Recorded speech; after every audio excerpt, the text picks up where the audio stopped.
That's the only thing they liked about them.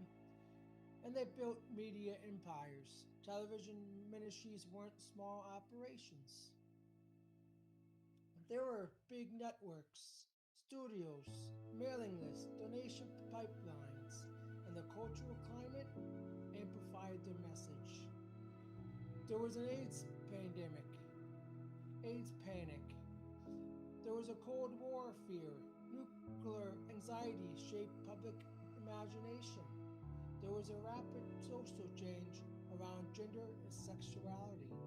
I mean, after all, these two well known preachers couldn't blame blacks anymore. They're gonna hate on them, so they need to hate somebody else, right? And fear thrives in instability. The message was simple: if we don't fight this, God will judge America. What a twist of scriptures. If we allow more decay, we lose divine protection from God. If we tolerate homosexuality, feminism, secularism, catastrophe follows. How ironic, as they're making millions of dollars off of their sermons and preaching and being on TV. Yeah. And what did Jesus say about money? You can't love money and love him, right? But you didn't hear that message being preached, did you? And it even said it's hard for a rich man to reach heaven. How ironic.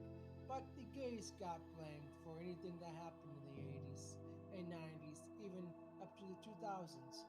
How ironic. Because survival language overrides nonsense. When something is framed as existence, compromise, feels like a surrender. So fear does two things: acceptable, wow. It mobilizes voters, it raises money. Donation letters often use urgent language. Stand in the gap, defend biblical values, family values we hear today. Help us stop the moral collapse. When people feel threatened, they give. When people feel under siege, they organize. Media turned moral concern into mass mobilization. The technology of television multiplied the emotional reach, and over time, a feedback loop formed. The louder the fear, the stronger the base. The stronger the base, more political influence. The more political influence, the more funding potential. Fear became sustainable, and sustainability creates structure. By the mid to late 1980s, something deeper had happened. Churches weren't just places of worship. Many became political organizing hubs. Voter registration drives, issue guides distributed in lobbies, sermons uploaded in campaign messaging.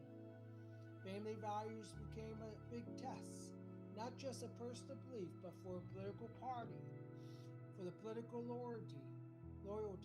Candidates were elevated based on abortion stance, based on the same-sex marriage stance, school prayer stance. Gradually, theology merged with partisan identity. And once that merger happens, disagreement becomes dangerous. Because if a political position is framed as biblical truth, then dissent isn't just policy disagreement, it's a spiritual compromise. It's betrayal. The line between the gospel and party platform blurred. And when that line blurs, nonsense disappears. The complexity of ancient texts is replaced with slogan theology. Four verses became the foundation for sweeping political agendas. Entire identities are reduced to culture war categories. And over time, political loyalty became a proxy for faithfulness. To question the strategy feels like you're questioning scripture.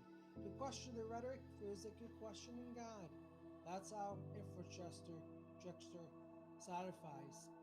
Not through secret meetings, but through reputation, through messaging, through reinforcement, through years of associating one political vision with real Christianity. By the 1990s and early 2000s, the machine was mature.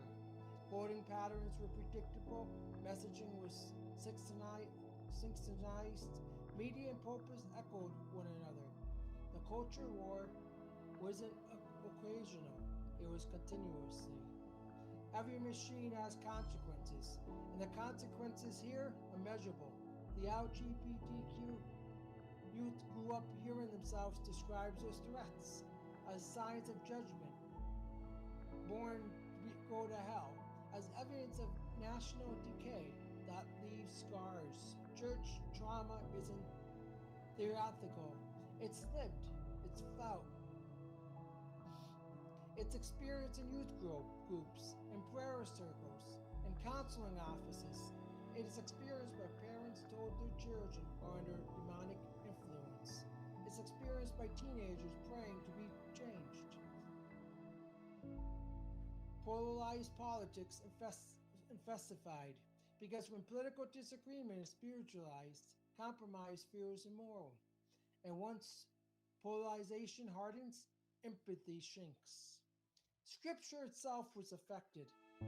Complex ancient texts written in different languages, cultures, historical contexts were flattened into slogans. Romans 1 became shorthand, Sodom became shorthand. Context vanished, and when scripture became a weapon, it stopped functioning as wisdom literature. It became ammunition. That's the deeper strategy.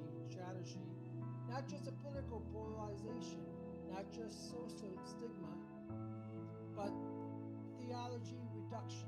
Ancient texts deserve careful reading, historical awareness, literal sensitivity. But in the culture war machine, complexity slows momentum. And machines don't like slowing down. So a final reflection is, here's where we end tonight. The question isn't, is the Bible authoritative? That's a separate conversation. Me as an atheist, I don't think so. The question is how it's used. Was it used to invite humanity or enforce conformity? Or was it used to foster compassion or mobilize fear? Was it used to build understanding or to build a voting bloc? Or maybe that's the important questions. Who paid the price? LGBTQ youth paid the price. Blacks have paid the price back in the day, right? Churches divided paid the price. In many ways, scripture itself paid the price, reduced from sacred text to campaign tool. When moral panic became infrastructure, it's hard to unwind. But history matters, because when we understand how something was built, we can begin to dismantle what doesn't reflect love, justice, and truth. So this is